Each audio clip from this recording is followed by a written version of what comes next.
சாப்பிடும் வழிமுறைகள். நம்ம சாப்பிட்றது உணவு. இந்த உணவு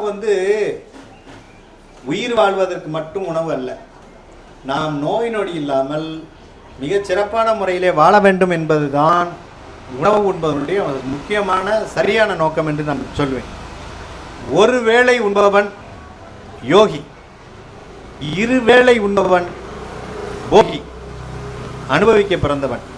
3 வேளை சாப்பிடுபவன் ரோகி, நோயாளி என்று நமது பெரியவர்கள் சொல்லி இருக்கிறார்கள். அப்படியானால் 2 வேளை தான் நம்ம சாப்பிடணுமா அப்படின்னா சாப்பிட்டா நல்லதுங்க. ஆனால் நம்ம 3 வேளை மொசுக்குன்னு சாப்பிட்றோம். தண்ணி குடிச்சா தண்ணி போய் சேர முடியாத அளவுக்கு வயிறு நிறைய சாப்பிட்றோம். அப்படி சாப்பிடக்கூடாது. 2 வேளை பாதி வயிறு உணவு, 1/4 வயிறு நீர், மீதி இடம் காலியாக இருக்கணும். இதுதான் உணவு சாப்பிடக்கூடிய வழிமுறைங்க. சாப்பிடும்போது கூட திசை கூட காரணமாக இருக்குங்க. எந்த திசையை பார்த்து உட்கார்ந்து சாப்பிட்டா நல்லது அப்படின்னா, கிழக்கு திசை நோக்கி அமர்ந்து சாப்பிட்டால் அவர்களுக்கு நீண்ட ஆயுள் கிடைக்கும் என்று நமது பெரியவர்கள் சொல்லி இருக்கிறார்கள். ஆரோக்கியம் கூடுமா, ஞான மார்க்கம் கூடுமா, கல்வி மேம்படுமா. கிழக்கு பார்த்து சாப்பிட்டா. மேற்கு திசை அமர்ந்து சாப்பிட்டால் வீட்டின் செல்வ நிலை உயரும், தொழில் மேம்பாடு அடையும். நமது வீட்டை தவிர சொந்தக்காரங்க வீட்டில் உட்காந்து சாப்பிடும்போது மேற்கு திசை பார்த்து உட்காந்து சாப்பிடக்கூடாது.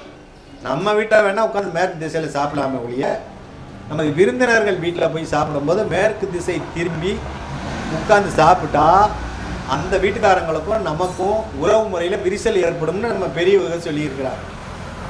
அதே மாதிரி தெற்கு திசை பார்த்து சாப்பிட்டா அப்படின்னா புகழ் சேரும், பொது தொண்டில் ஈடுபடுவார்கள், கலைஞர்களாக இருப்பார்கள், நல்ல அரசியல்களுக்கு பாடுபடுபவர்கள். தெற்கு திசை நோக்கி உட்கார்ந்து சாப்பிட்டா அவங்களுக்கு பேரும் புகழும் கிடைக்கும்.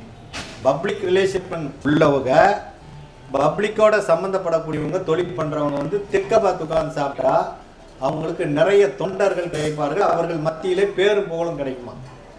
வடக்கு திசை உட்கார்ந்து சாப்பிடலாமா? ஏன் கடைசியாக வடக்கு திசையை கொண்டு வந்திருக்கேன்னா, முடிந்த அளவு வடக்கு திசை நோக்கி தலையை வச்சு படுக்கவும் கூடாது, வடக்கு திசை நோக்கி உட்கார்ந்து தட்டு போட்டு சாப்பிடவும் கூடாது.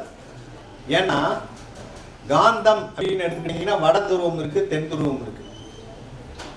வட துருவம் என்பது வடக்கு திசை. இப்ப நம்ம பூமியே ஒரு காந்தம்னு வச்சுக்கோங்களேன்.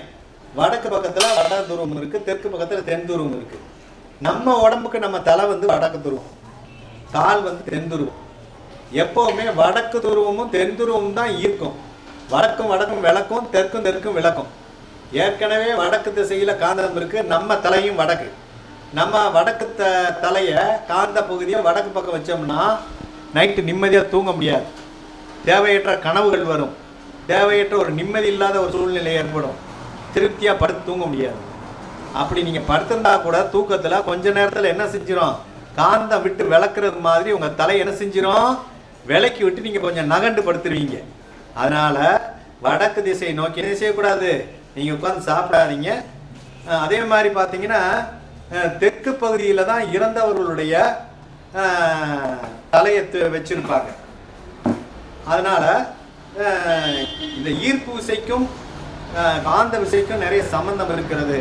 அப்போ சாப்பிடுவதில் கிழக்கு மேற்கு சிறப்பு என்று கூறி முடிக்கிறேன். நன்றி, வணக்கம்.